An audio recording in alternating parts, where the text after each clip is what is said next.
The Republicans are fighting amongst each other. And of course, I am on the Matt Gaetz faction side because Matt Gaetz is doing the Lord's work in fighting against DC corruption and these policies of kicking the can down the road and making you pay for it. Kevin McCarthy was supposed to work with the Freedom Caucus and MAGA Republicans, as many say. They call them the far-right Republicans, but I would say anti-establishment faction.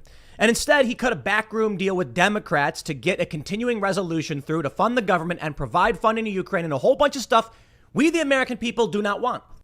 The reason that this deal ended up getting done in the way that it got done is because there was a wing of the Republican Party that actually scuttled a significantly better deal. Just a couple of weeks ago, it looked as though the Republicans were going to pass a House resolution that would provide for continuing funding for the government that would have amounted to an 8% cut in discretionary spending over the course of the next X number of months.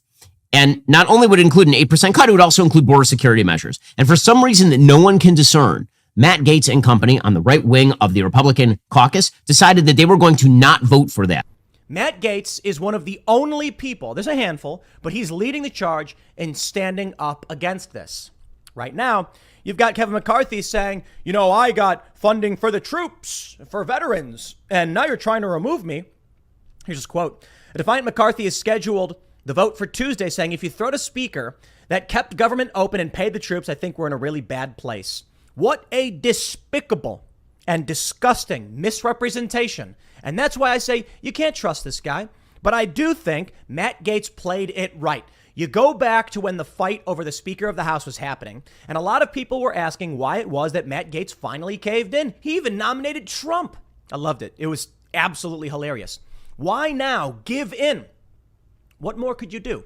I think Matt Gaetz is smart. I think he's doing the right thing. And I think this was the strategic move.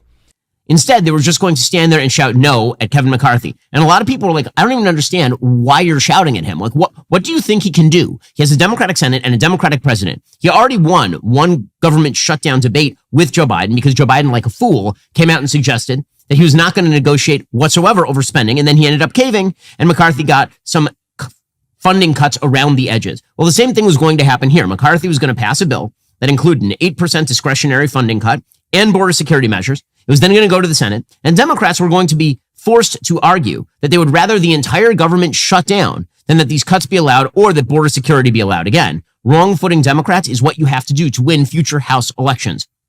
Instead, the right wing of the caucus, that got scuttled, and instead, a worse deal got done.